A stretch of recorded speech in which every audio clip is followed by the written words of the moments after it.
So it's my pleasure today to introduce you to a new friend and colleague that I have recently had the honor and privilege of getting to know.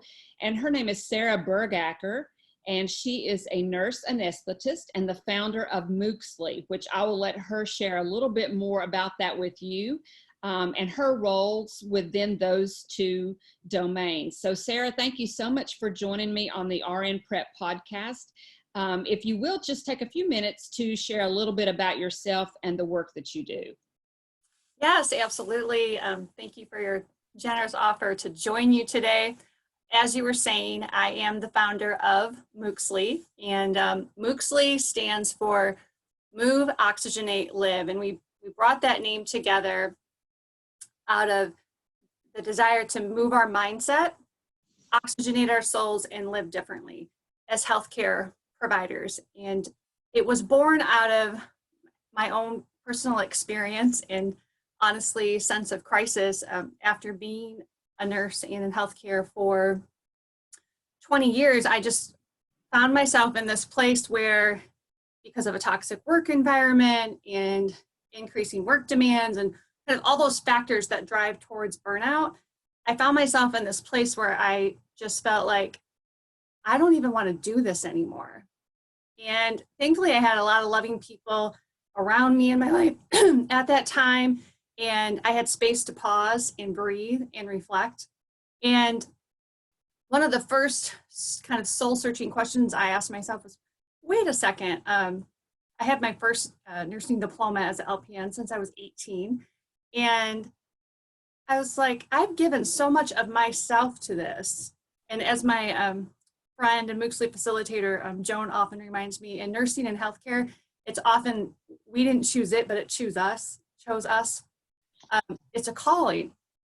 And so what has shifted for me, that's something I've given so much of myself to from very early on, I feel like just walking away from. And in sorting through that, I found that my way forward in the profession was to move my mindset, oxygenate my soul, and breath work and yoga practice. And then also what underlies all of this for me is a strong faith in God and deriving my ultimate sense of purpose from my relationship with Him.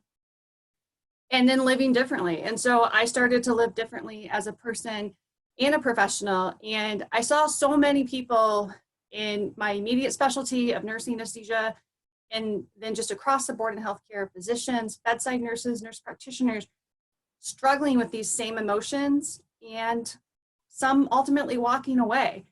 And so I started the company Mooxli, and our goal is to bring through discussions like this and our online community, and then also we have several retreats a year to bring resources to professionals.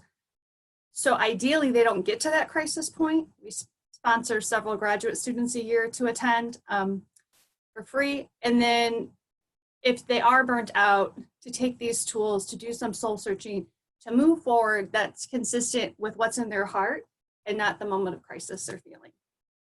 What you have just said is perfectly aligned with a lot of my own story and with the work that I do in the PrEP program. And it's amazing to me how we never knew each other. We've just recently met. And it's just, I mean, you're my soul sister, I think. You know, we just have so much to share in this story. And I don't think that that's just by chance. I do think that God led us to meet each other and to share this story. I think that's the power of the media and these types of formats, is that we can share our own stories and truly through that maybe help someone else or help others, as well as helping ourselves through that. Yes, all of that. So I am so thankful that you reached out to me and that we were able to connect and now getting to work together. So thank you so much for taking the time to do this with me today. Fantastic. I listened to your podcast episode. I think it was For Such a Time as This. Am I yes correctly? And I just want to share with you that resonated so deeply with me, and the feelings that so many people in my profession, being at the head of the bed with some of the most intense exposure to COVID-19, what we're experiencing, and the questions that we're asking ourselves as individuals and professionals. And listening to that podcast, and then through discussions with the Mooxli community, there's some questions that are bubbling up. And as a profession, industry, and then as a country, I think it's reasonable to say we haven't reached the peak of this crisis yet. And the aftermath of it, and what it causes to be torn down and rebuilt, and how that gets rebuilt, won't be known for an extended period of time. But already, before we've reached kind of like the peak of that acute phase, I have several people in our community who have come to me and are looking at walking away from being nursing anesthesiologist at all. They're looking at leaving the bedside entirely, changing their career in very dramatic ways, considering returning to school for education. And so there's some themes that are coming up, and I had reached out to you, and you so kindly agreed to address with your expertise and background. And so if you don't mind if I flip the script. Of course. I'd like to ask you some questions on your podcast.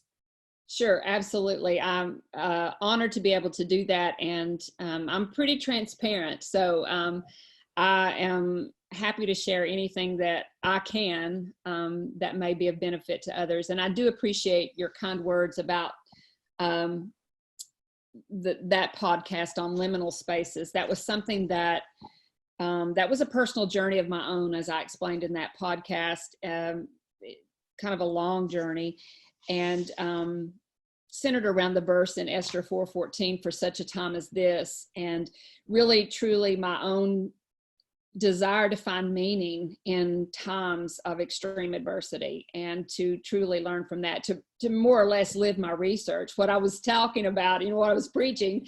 Do I actually live that? And so I'm glad that you found meaning in that, but I'm happy to flip the seats here and answer your questions. Yeah, something that you said in that episode, well, there was a couple things, and I'm just going to keep referencing it because I think it resonated so deeply with me, is first you mentioned 2 books that I think I'm going to offer to the Mooxli community as a book club. So if people are interested in that, they can just check out our Facebook page in the upcoming days to jump on with that. I think it was Viktor Frankl's book. Man's Search for Meaning, yes. Yeah, yes. and then the other book, which I'm not as familiar with, by Dr. I'm blanking on her name. Oh, The Choice. Yes, thank you, The Choice. Yes, and I can't remember her last name right now either, but we can. Yeah, I'll put it up on the, we have a list of resources on the Mooxli webpage, and both of the books will be on there. So I love that because my dear friends remind me that I can't accelerate my way through crisis, but I sure love to try to read my way through it. Especially nursing anesthesia is a very academic, deep didactic background. And so I feel like if I can study and dive into kind of what I'm experiencing. But something you said in that podcast really bugged me. Got under my skin.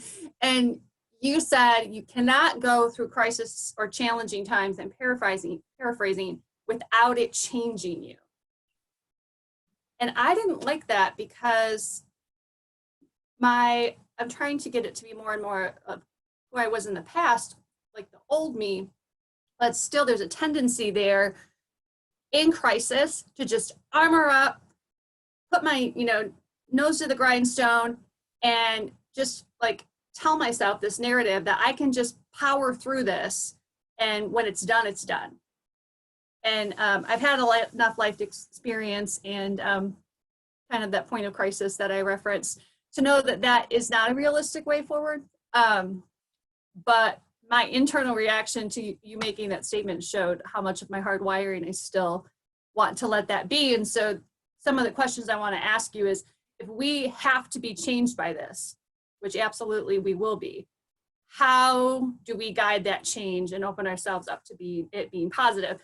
And then also, I just loved how transparent you were about your own story. Because so often when we kind of look at, you know, the little that can be known about somebody in the online presence, you know, I see Dr. Teresa Stevens, PhD, you've done all this beautiful work in resilience. And I'm just like, wow, that's incredible. And what an incredible life she must have. And seems like that's true, but what incredible pain you've also walked through in your own crisis. And so the authenticity that you have to speak from that, from your personal experience. So thank you for all of that. But yeah, so diving into kind of these questions, you talk about with resilience work, how important it is to know your why. And I was actually driving home early on in the pandemic, sharing actually with one of my sisters on the phone. And I said, I am going to go to work tomorrow, but I have no idea why. And I started reflecting on that. I didn't even realize that that's where I was at until the words had left my mouth. But knowing your why is so important to prevent burnout.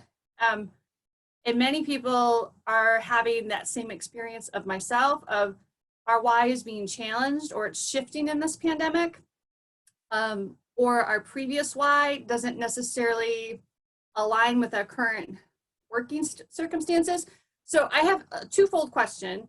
I'll just give you the first part of it and then we can get into the next part. But why does our why shift so dramatically in the pandemic?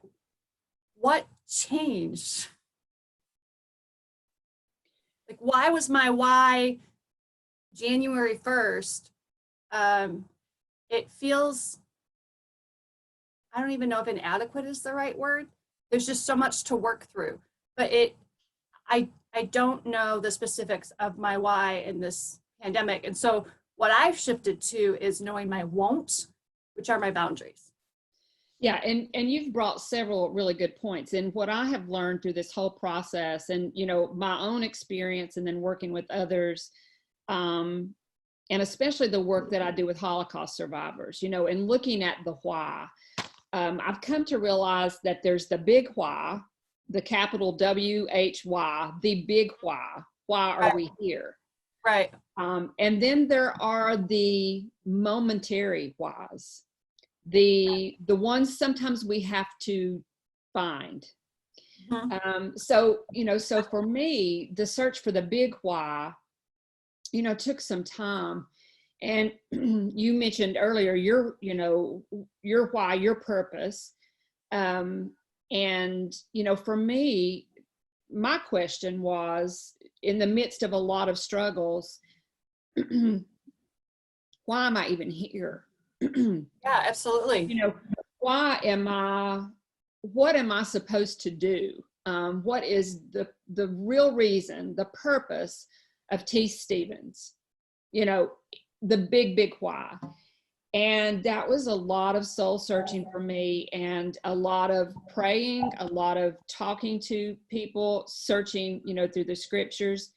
And for me, I came to the understanding that who I am at the very core of and, you know, considering all of the things that I was reading and praying about, for me, my purpose is to show God's love to others. Absolutely. To be a representation of Christ. And that doesn't change. That's the why that I can hold on to no matter what's going on around me. That's the big why. Now, the big why, I remind people, should never be just about your job. That's where we burn out. That's powerful. Yeah. And that's why we get caught up in these struggles, because we let those things become our big why. And they shouldn't. And so for me, that's what I hold on to. And so in the midst of, you know, whether it's a toxic work environment, whether it's whatever it is that you're going through, you can hold on to the big why. Those of us that have been able to identify that. But then we seek to find those little whys, okay, the meaning, the purpose in those daily situations. So for me, what I do is, like, if I'm just really miserable, and I have found myself in those places before, just miserable and hating it, just like you said. Honestly, I was in a job, and I referenced it in the podcast. I spent 2 years in a place that was so toxic and so damaging to me physically and emotionally, that one day I got to work and I vomited before I went to the building. I hated it so bad, I just could not face going back in. Yeah. And so in the midst of that, I'm thinking, I know my big why. Right. You know, but how does that fit here? So I recognize that our little whys change, relate back to the big why, but sometimes we just have to seek them and find what is the meaning in this moment. And we have to sometimes just trust there is meaning in it. We may not know at the very moment. Faith coming in, and an optimism and a hope, there is meaning to be had, and that we can always learn from every single situation. And what I have learned is that even when I can't recognize the little why that's right in front of me, God has a reason for me being there. And so many times, over and over again, there is meaning to be had, and that we can always learn from every single situation. And what I have learned is that even when I can't recognize the little why that's right in front of me, God has a reason for me being there. And so many times, over and over again, I've learned that after the fact.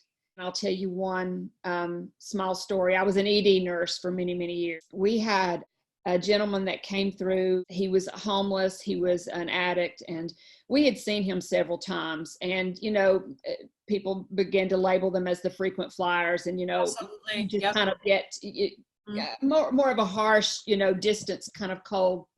And there was just something about him that broke my heart. He was close to my own age. And so one night, it had been a really rough night, and it was very cold. It was snow. We were discharging him. He had nowhere to go.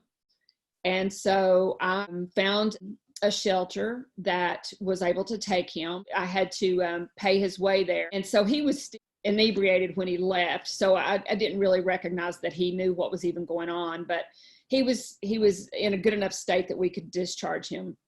So I paid for a cab to take him down to the center and made sure that they got him some food and allowed him to stay there. And, I got some really harsh criticism from my colleagues for doing that. And they just thought it was just really absolutely ridiculous of me that I would do that I would go out for someone. But I knew in my heart that that was what I was supposed to do. And I couldn't deny that. So months went by. I never thought of it again. And I was back in the trauma bay one day, and one of the secretaries came out, and she said, Tese, there's a man here that wants to see you. I said, who is it? And she said, I don't know. She said, he's out front. I went out and I didn't recognize. He said, you may not know who I am. And he explained it was him. And he said, I just wanted to thank you, and I wanted to give you this. And he handed me cash. And he said, that saved my life. I found Christ while I was there. I have been sober since then. And he said, I have turned my life around. I have gotten a job. He said, I just wanted to say thank you. And, I've always recognized the need to listen to God's nudges, but over and over again in my life, I've recognized that a lot of times they don't make any sense to me what I'm being told to do, but there's a why in it. And I may not know that. I have to trust there is. And I think there's a lot of trust involved in times like these, that there's meaning to be had. I also know that God speaks to us through many of these instances, and we have to be listening and willing to hear.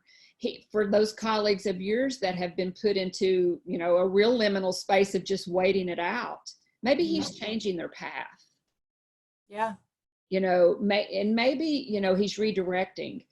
And I think just being flexible, those things about resilience that we know, being adaptable, being flexible, being willing to listen to wisdom of others, all of those things we just have to daily remind ourselves of. But I wouldn't worry so much about the little whys in the midst of chaos beyond just identifying that they're there. Hold strong to your big why. That will guide you. For me, the decision to leave that toxic workplace was when I realized I could not fulfill my purpose, my big why, in that arena. Yeah. And that was something that gave me peace in leaving, because I recognized what my big why was, what it is. Mm-hmm. And I recognized that I could not do that there any longer. And that really gave me clarity in my next steps. I love so much about what you said. It's something I said to my sister in that same conversation. The label you put on it is so helpful to me, of kind of losing track of my little why. I'm going to do what feels like the next right thing in front of me. And you're talking about trusting the wisdom that's in your heart. And so much in science, when we're making clinical decisions, honoring what's in your heart and your true self isn't reliable for clinical decisions. You're so right. So I felt really good about abandoning that part of myself, even outside of clinical decisions. And it's been so empowering and life-giving to return to that part of me, outside of when I am actively coding a patient or whatever it may be. And so that's what I said to her. And I didn't realize, I couldn't put words to what I was doing as eloquently as you just did. But I said, I'm going back because it feels like the next right thing to do.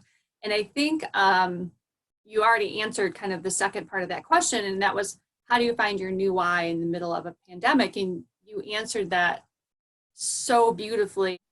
A theme too that we've been working through as a community is, for so many of us in healthcare, it did choose us in a sense, and we do feel called to do it. And so with these challenges that are coming up with, I think personal protective equipment is the biggest thing. It's variable institution to institution what people's experiences are with that. Some institutions, it's incredibly good, and some institutions, based on what people are telling me and in the headlines, it's just been a constant struggle. And so in this pandemic, there's this dynamic of not wanting to abandon our calling. But is there permission for us to first make sure we're not abandoning ourselves? Of course. Absolutely. See, that's so clear to you, but it is not for a lot of healthcare professionals, and especially I think in the specialty of nursing. I've talked a lot about this with quite a few people who feel stuck. And in fact, we just completed a study, two colleagues and I did, looking at nursing faculty and why do they stay in a toxic environment? Why don't you leave? And there's so many theories behind it. It's the same thing about why do people stay in an abusive relationship. We sometimes don't want to have to think our way through a difficult choice. As human beings, we like familiarity, even when it's uncomfortable.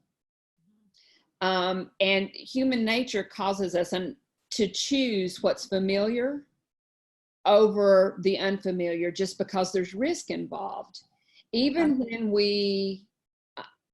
we're miserable and it's bad, the fear of the unknown oftentimes oppresses any movement.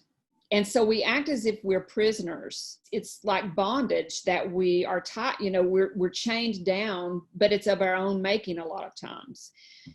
The truth is, most of the time, those choices are very difficult to make, and they're not without risk, and they're not without sacrifice.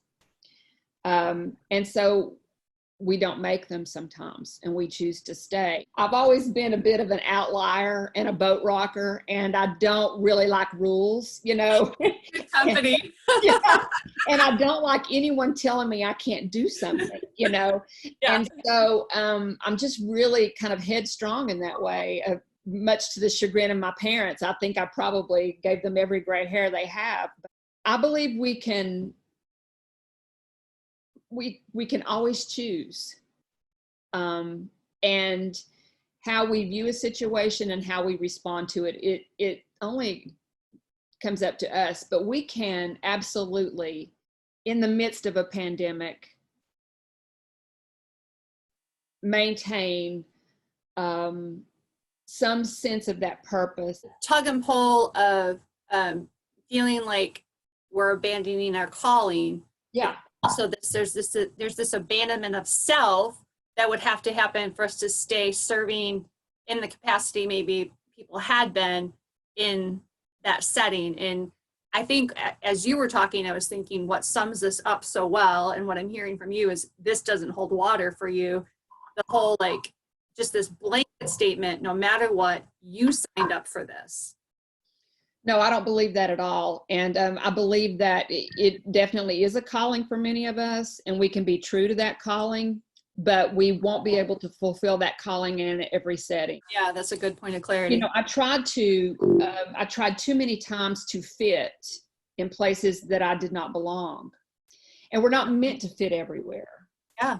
And that's the, you know, in the work that I do with P.R.E.P and identifying your purpose and your priorities, part of preventing burnout, and there's a lot we can do to prevent it, is to do some of this work ahead of time. And that's where I work with students and people who are considering, you know, which paths to take. And that's where some of the sacrifice comes in. We may not be able to have it all, but we can have it better than if we just go headstrong in. You know, we make choices about so many things, but oftentimes when we're choosing a place of employment, we look at the wrong things, just like we do when we put people in leadership positions. They're put in for all the wrong reasons. But making sure that our personal values and our purpose is a good fit within an organization is going to make all the difference in the world in how we fulfill our purpose and what kind of moral distress we feel and how much risk we have for burnout. It may mean, you know, when we start to really think about it, we may be forced to take action. And that's where a lot of people don't want that uncomfortable feeling, and that it's easier not to think about it sometimes. And I see that in so many nurses that just want to abdicate their gift of being able to think and choose, and they stay stuck. And it's such a waste, because I think we can find a purpose wherever we are, but if we truly fit and like, you know, looking at a puzzle piece, if we're really where we're supposed to be, that's when the amazing work can happen. And I do think that fluctuates. It may not be forever. So I have a very changed perspective on, I guess, what life on earth is supposed to be like, that there's a lot of temporaries, which is hard. Yeah, it's very hard. And as I was processing through some of the excellent points you made, so many people, I hear from a lot of people, they'll call me, they'll text me, they'll email me, and they're kind of in that point of crisis, recognizing that they're not, like, the puzzle piece, like, you can hammer it down, it is not fitting anymore, and what to do. And so often, one of the primary reasons cited for not having a choice is the geography of it. Well, if I don't work here, then I would have to drive an hour, I'd have to drive 2 hours, or I'd have to move. And geography is really central to our lives, but when people are kind of making their bucket list or writing their highest priorities or what's consistent with, like, what's in their heart of heart, I can't think of anybody who in their top 5 of like, when they're trying to write down their values and goals, it says living in such and such place, USA. Yeah. But people stay and give up years of their lives to toxic workplaces because geography is the number one thing, at least in the conversations I'm having, driving those choices. Yeah, I call them geographic prisoners. Yeah, yeah. And that's a choice to stay in that prison. It's a choice. Just like one of my favorite bands, Rush. My son introduced me to Rush. You know, the lyrics, if you choose not to decide, you still have made a choice. Absolutely. And it's a choice. It is absolutely a choice. And only you can decide that. But, you know, you can't say, I got this a lot from working with the Holocaust survivors and digging a lot into the Nuremberg trial documents and everything. A lot of people said I had no choice, you know, I was following orders. And I hear so many people say, well, I didn't have a choice. And we always have a choice. You may not like your choices, but you still are choosing one or the other. Yeah. And so many of the conversations I've had in the last couple of months with people reaching out, that exact phrase is used. Well, I'm doing this because I don't have a choice. And I lovingly remind them that we live in the United States, and most of the people I'm talking with have fairly advanced degrees. And exactly what you said, I just remind them, we have choices. They're not easy choices, and it's not tidy, but we have choices. And I think also some of the fear surrounding those choices, again, with us being practitioners in science, is this sense of, well, if I go do that next thing or this other thing, I have to know that it's the right choice. Of this like absolute, like it's just do or die, right or wrong. And especially when it comes to professional employment, like what you said, so much in this life that I want to be permanent. My relationships, the house I live in, where I work, it's temporary. And me being willing to give up that these have to be absolutes for me and saying, hey, you know what? I'm going to go try this thing, and I'm going to care enough about myself that I'm going to give myself space to lean into whatever that next experience is. And it doesn't have to be perfect. It doesn't have to be the exact opposite of what I left. It just has to be me saying, I'm hearing this and I'm sensing this in my heart, and I'm stepping out in good faith that this forward momentum is forward momentum towards what is good for me. And even this next thing isn't going to be the end point of that. Absolutely. Absolutely. And just having the faith and the courage, you know, courage is a lot of it, to take that first step and to step out of the boat, and be willing to take some risks, because nothing's permanent, you know, and no matter what we say to ourselves, we're not in control. I mean, the pandemic itself is proof that we are not in control, and things can change in a second. Following our purpose and our priorities and remaining true to the big why should be our North Star, and how, you know, the compass that guides us. Yeah, and as you're saying that, I'm realizing so often the compass that in my own life that I wanted to guide me, and then based on these other conversations I'm having, it's not that North Star. It's how can I cling to these things that I've told myself have to be forever in my life on this earth. And part of the pain of the pandemic for me is that it's shown a light on a truth that I have never liked, and that's that I'm not in control. Yeah.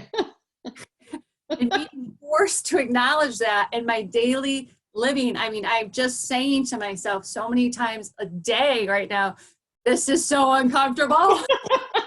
I know. I hate it too. I mean, I'm a control freak with a capital C, or let's say I was.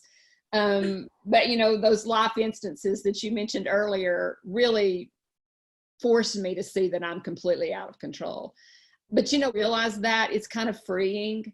It is. There's beauty in it. There is, and it's just, it allows me to, for so long, I was pursuing goals and, you know, things that weren't really mine, it was things that I was told I was supposed to do or should do. Not really believing that at my core of that's who I was. I had to let go of a lot of that, and it was very freeing, and it allowed me to do what I'm truly called to do.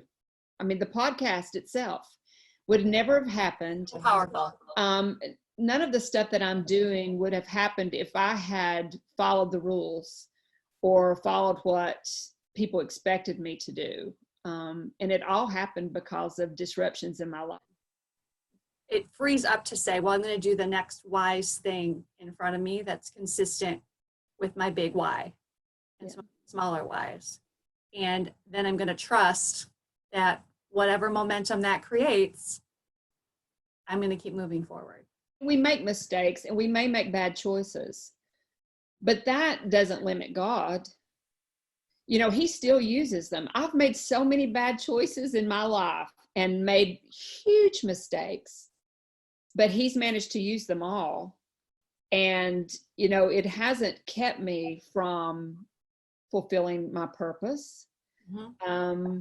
You know, I have taken detours, but he's able to guide us back. So there's no harm. I mean, I don't mean to say no harm at all. I mean, we make mistakes and we may suffer because of some of those mistakes, but that doesn't mean that we're from that point on useless. You know, God uses those anyway, and can, you know, perform miraculous things even with our mistakes. So that's also very freeing for me to know that if I do make, you know, a misstep,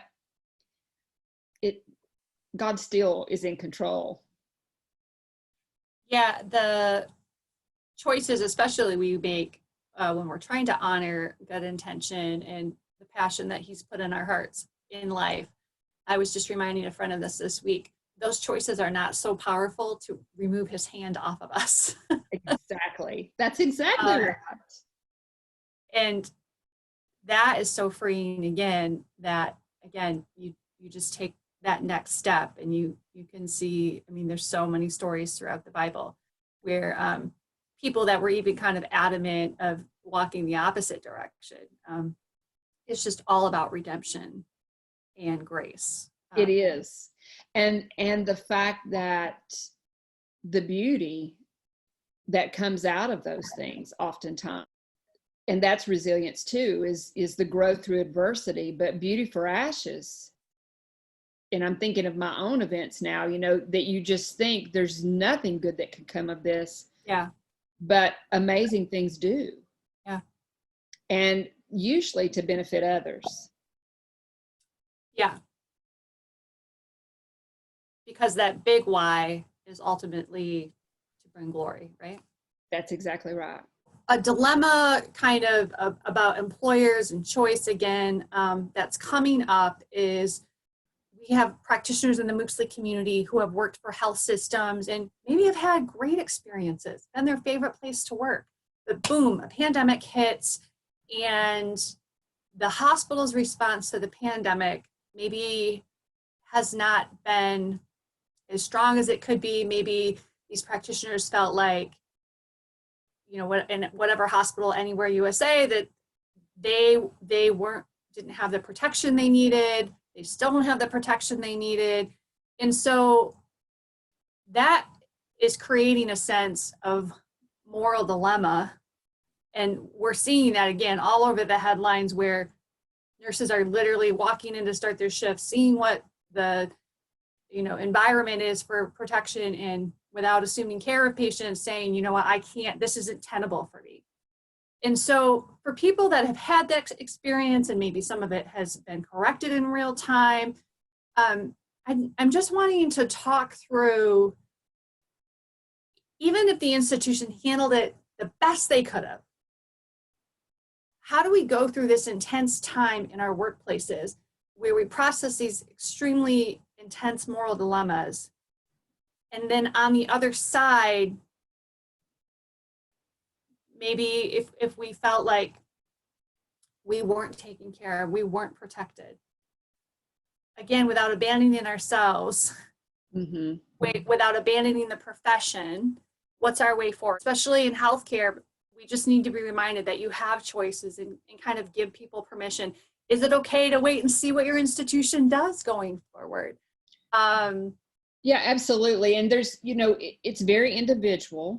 And this is the third P, what you're describing here in my resilience work, and that's the perspective.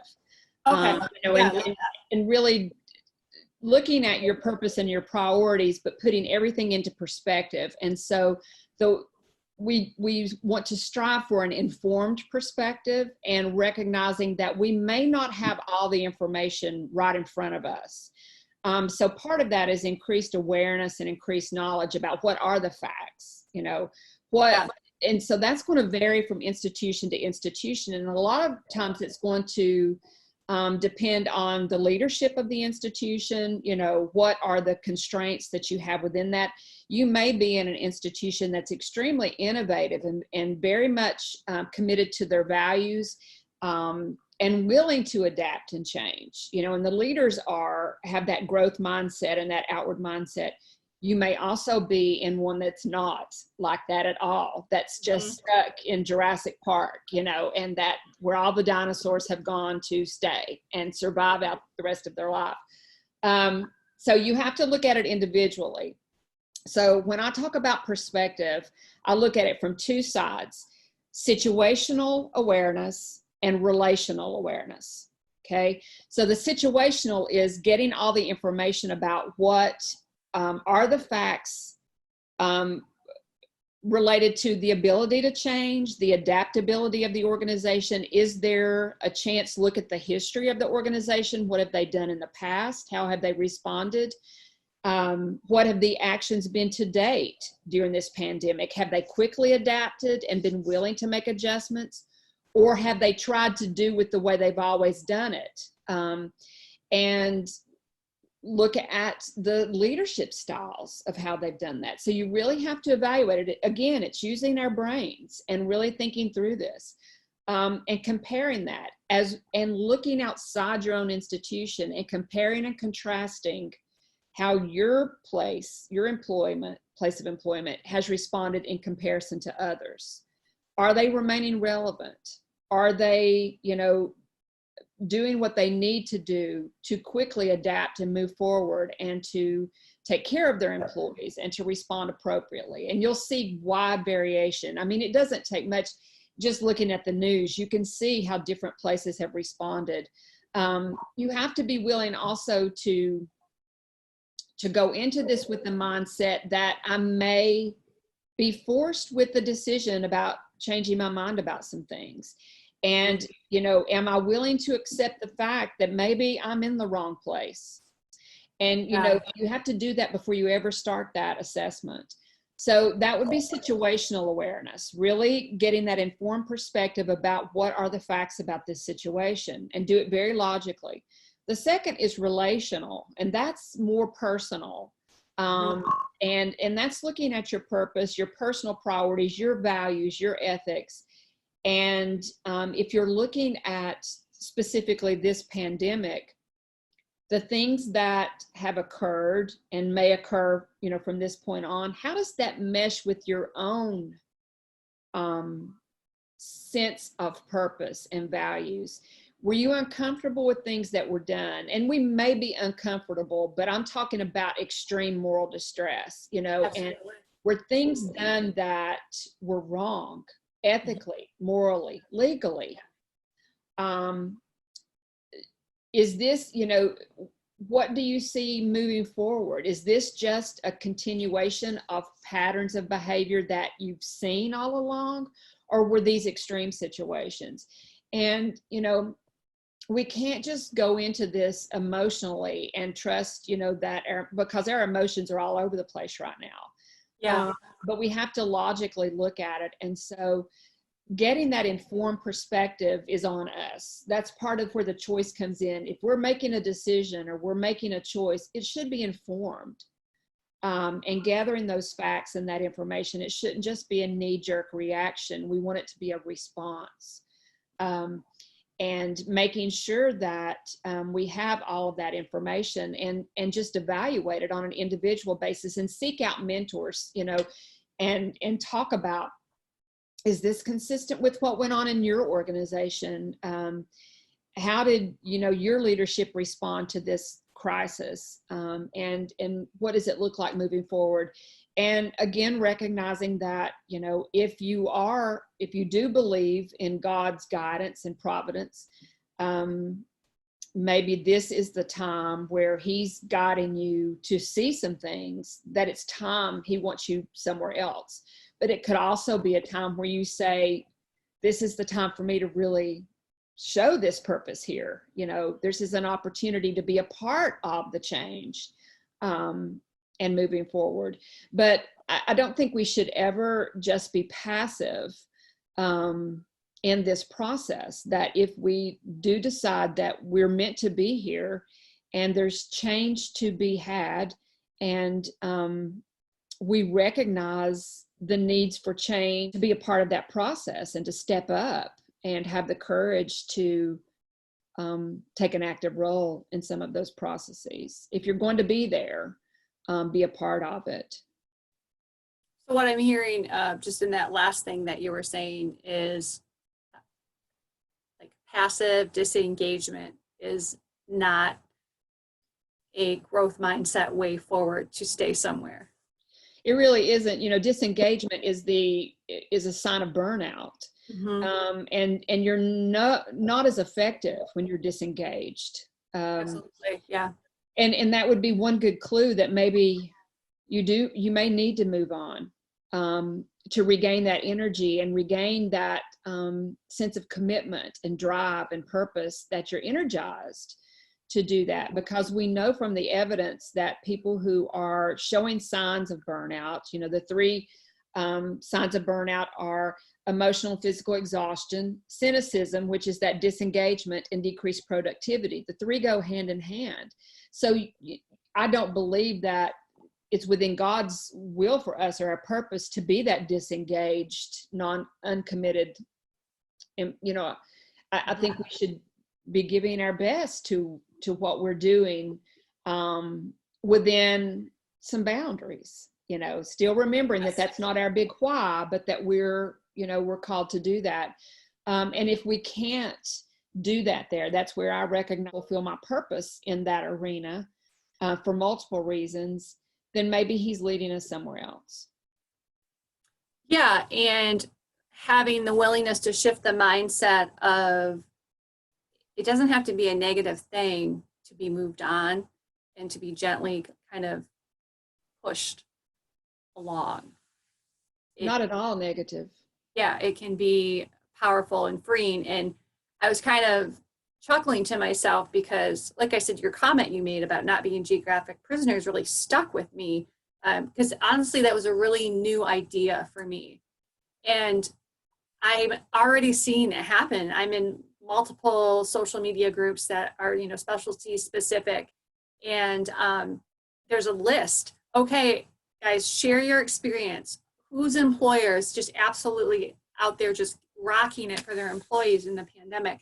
And the comments are just, they did this, it was awesome, they did this. And because they aren't as attention grabbing, I don't think, you know, we aren't seeing those headlines.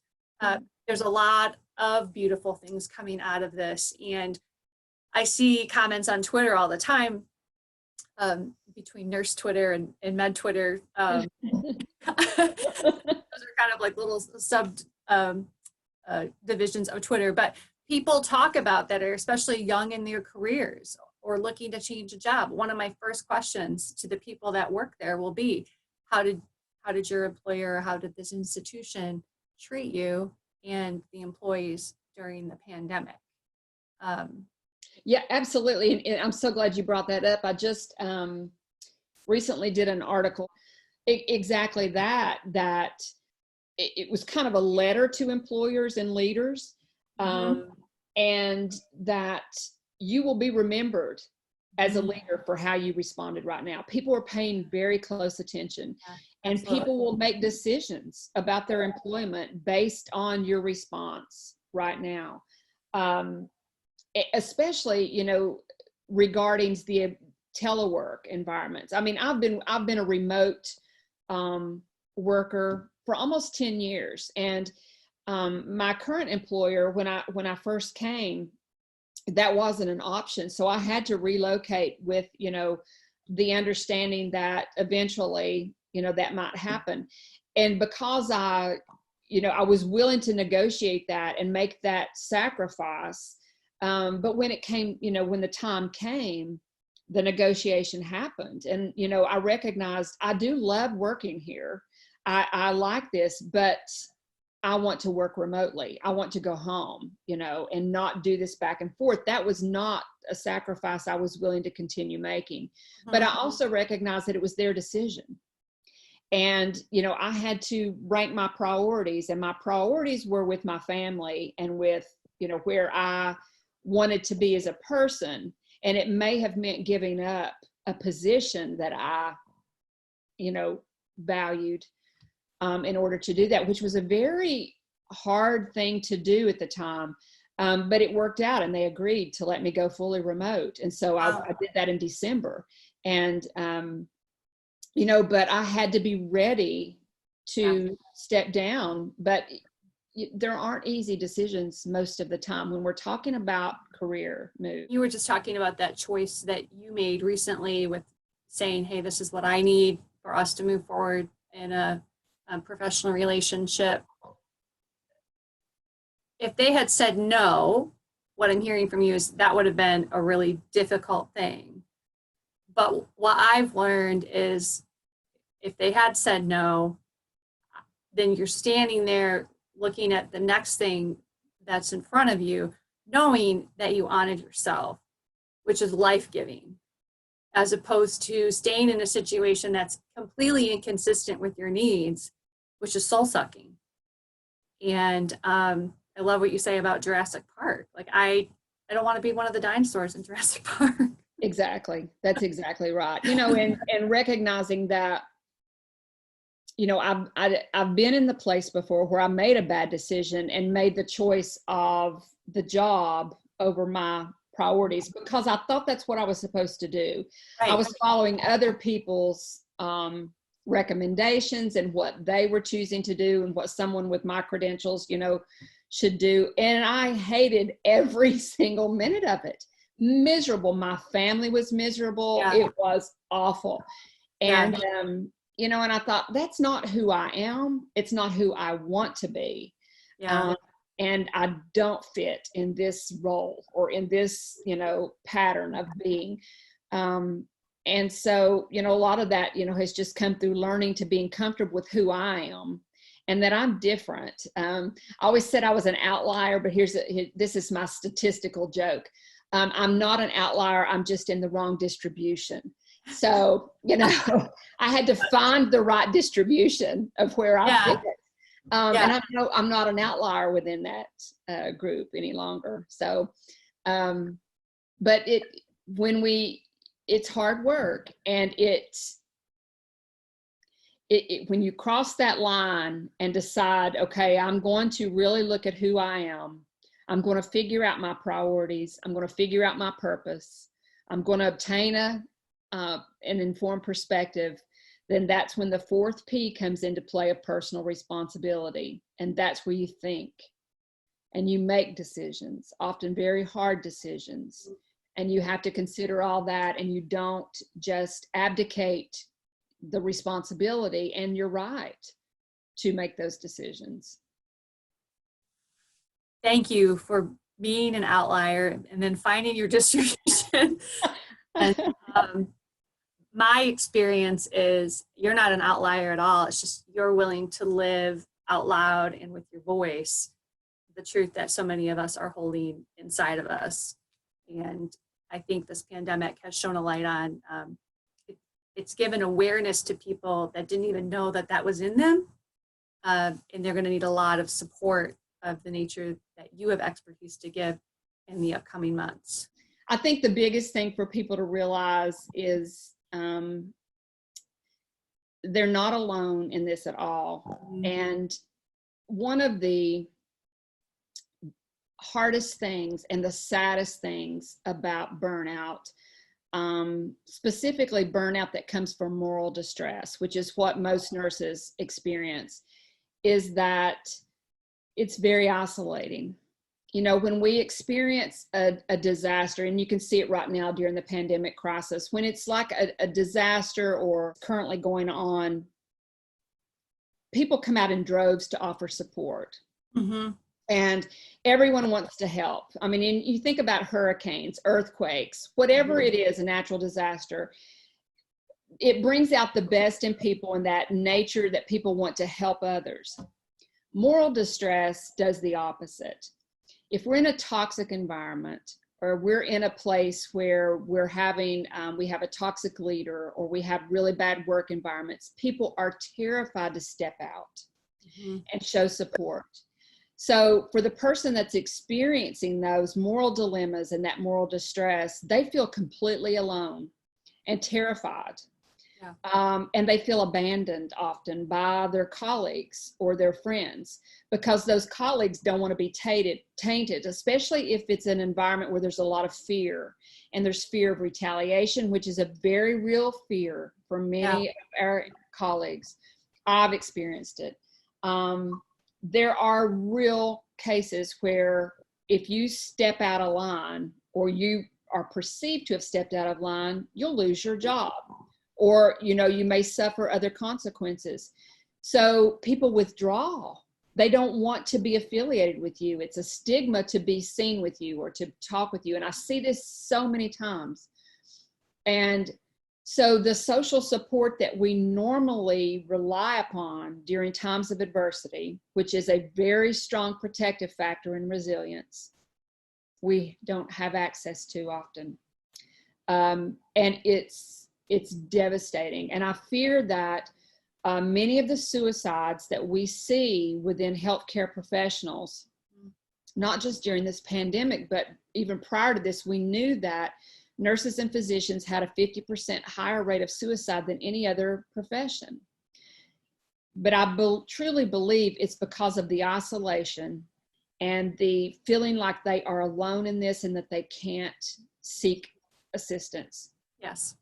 Or they don't have that support. Yes. And I think that's one of the biggest things that we can do for each other is never let a colleague feel that way. The veterans that I've worked with in the past talked about their battle buddies. And I think we need battle buddies. It's the one person you always have, no matter what. And sometimes that's very powerful. More than anything else that we could do for someone is just let them know I'm there for them. You have no idea what people are going through. They probably won't show it on the outside if they're experiencing those extreme forms of moral distress. They're too afraid to. And professionally, we have this beautiful framework and I think pretty consistent ability that we show up for our patients with great compassion. And part of where I needed to grow and clarity that I got is I can't continue to give that compassion to others, my patients, in excess of I'm willing to give it to myself. And then when you're talking about building resilient teams, in excess of what I'm willing to give it to the people standing shoulder to shoulder with me. Yeah. And I have no problem pouring a heart of compassion into a patient who I've just met, and I don't know if I agree with everything they are, or, And so we don't have to be having the exact same experience as our coworkers. Issues can be so divisive in hospital systems. We don't even have to be on the same side of things if there has to be sides, to stand along with each other and acknowledge our common humanity and say, hey, we're going through this hard thing as an institution or a department or a subgroup of a special team, and you don't have to go through it alone. Exactly. And you don't even have to like them to love Absolutely. Them. And I think that's a huge mistake people make.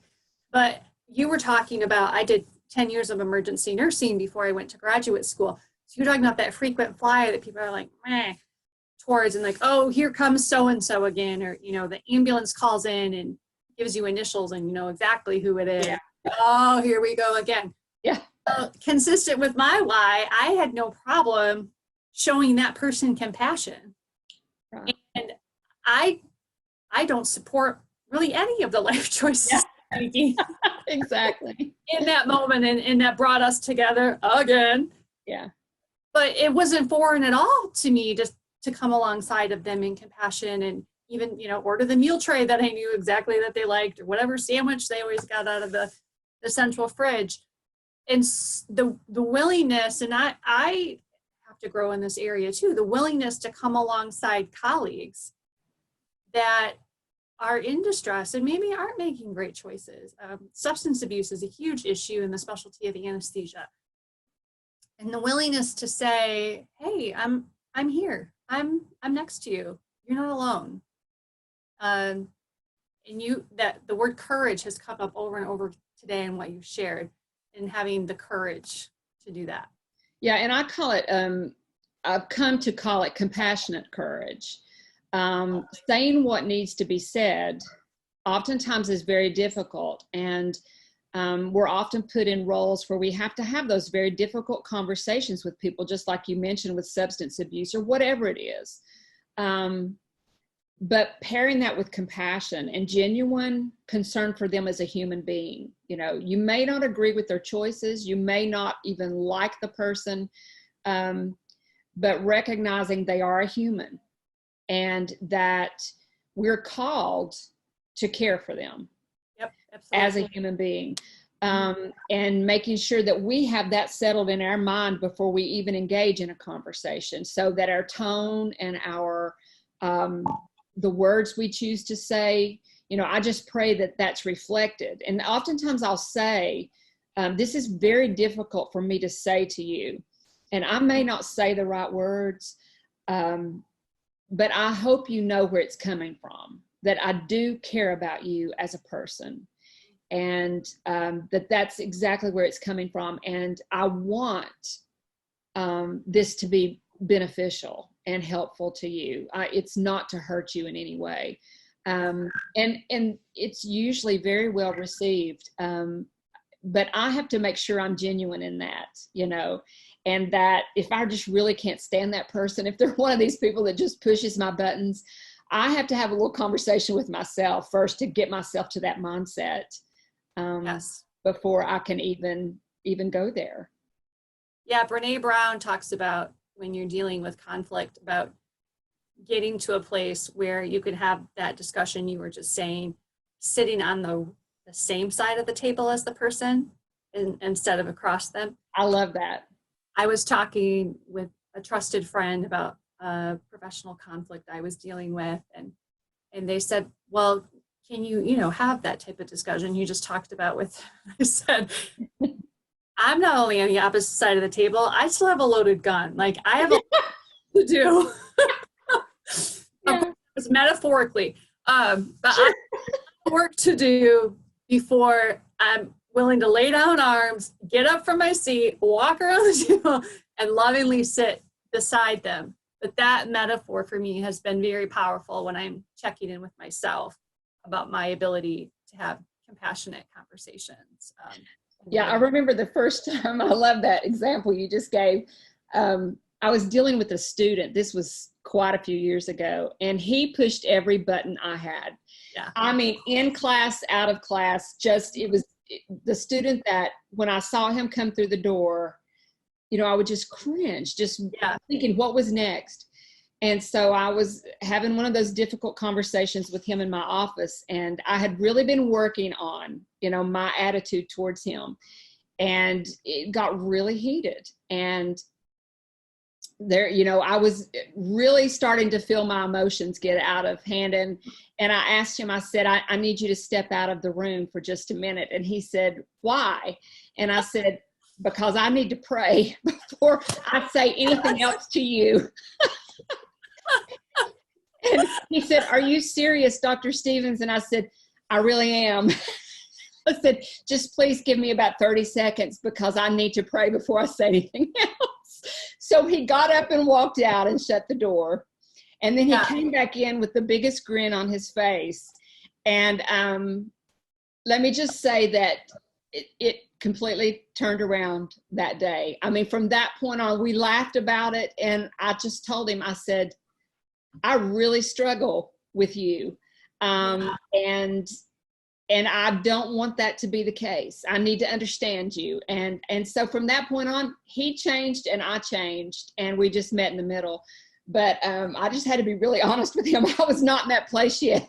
And sometimes when I'm kind of trying to reset and work through, feeling just a lot of things coming up for me, I'll just ask myself, what's my goal here? Because I shared this with our community a couple months ago, but just this thought of sometimes being gracious is the power move. Yeah. Sometimes laying down that arm, getting up from your chair, getting on the same side of the table with them, that is the power move.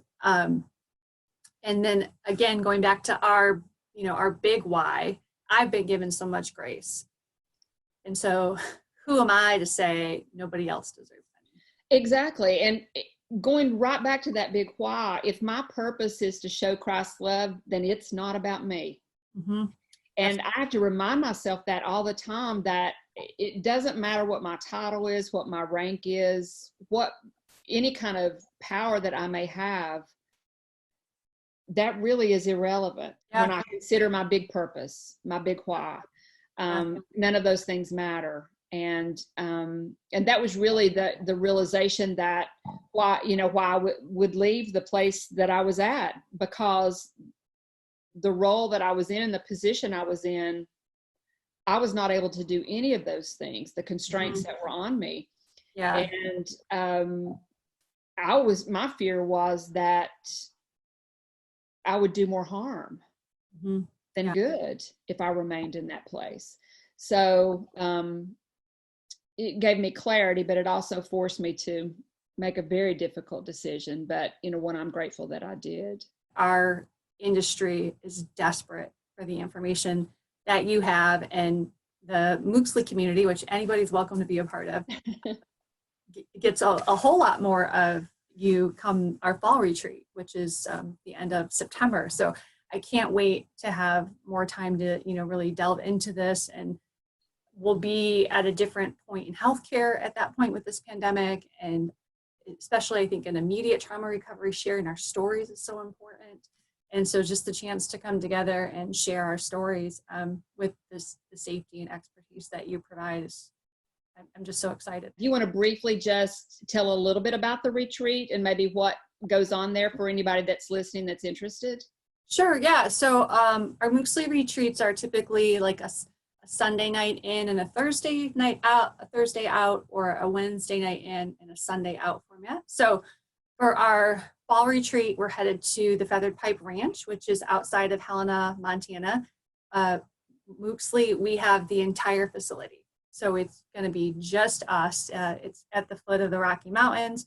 We should be at the peak of color for aspen season. We're September 30th through October 4th. And the purpose of Mooxli retreats was just to kind of bring together all of those resources when I was in that time of crisis, that I felt like if I had known that information up front or had it immediately available to me in that moment, it would have just made that experience so much different for me. And so it's kind of just to bring all that together, to bring, we call our speakers facilitators, because we're not really, it's not really a lecture format where you're sitting in a sterile hotel conference room for hours watching PowerPoint slides until your eyes fall out. It's very interactive, it's very workshop based. And then a really unique thing that we offer is a big part of what we do is yoga, which you don't have to have a background in yoga. I say that we take you from zero to yogi. All are welcome. That's the beauty of yoga. You just show up who you are and how you are. But we have yoga that is structured for healthcare professionals, the way that we move through our day emotionally and physically, to help us put in some protective and restorative mechanisms. And those yoga credits or those yoga hours rather, are certified continuing education credit hours. Ooh. Yeah, which is just fantastic. So my background is I'm a nurse anesthesiologist. So the certifying body that I work with for Mooxli is the American Association of Nurse Anesthetists, but they're nationally recognized as a certifying body for nursing credits. And like the AANP accepts our credits in kind. So the purpose of Mooxli is to bring people together and come together in community, and what our name is, learn to move differently, learn to oxygenate our souls through the incredible work that people like yourself bring, and learn to live differently. For fall, it was completely providential. When I put it together, the pandemic wasn't even in the realm of what we thought would be possible happening to all of us this year. But for fall, it's about resilience. And so that's what our yoga practice is going to be around. Yourself is going to be doing your resilience workshop throughout, daily throughout the retreat. And then we have Allie McLean. She is a nurse anesthetist at Boston Children's, and she's done this incredible mindfulness video for wearing an N95 that has just gone viral in healthcare. So she's going to be there workshopping essentially mindfulness as a healthcare practitioner. And then we have Darren Dixon coming, and he has a military background as well as a civilian now, but again, providential. He has done a ton of work in austere environments, and he'll be talking about his work in austere environments, the how that's affected his life and his ability to live wholeheartedly. A lot of that has been missions-based. And then also he went through a very dramatic life event of losing his wife when they had, their daughter was only 6 months old. And he's written a book about that and shared his experience. And so he's going to be bringing his experiences and what he's lived through and chosen, again, to take those measured steps forward of living wholeheartedly and being resilient. And so I'm so excited about the team of people that's coming together, and it'll be certified for 20 continuing education credits. So a lot of people, you know, their employers are actually paying for the retreat registration and travel fees. That's incredible. I cannot wait. And you know,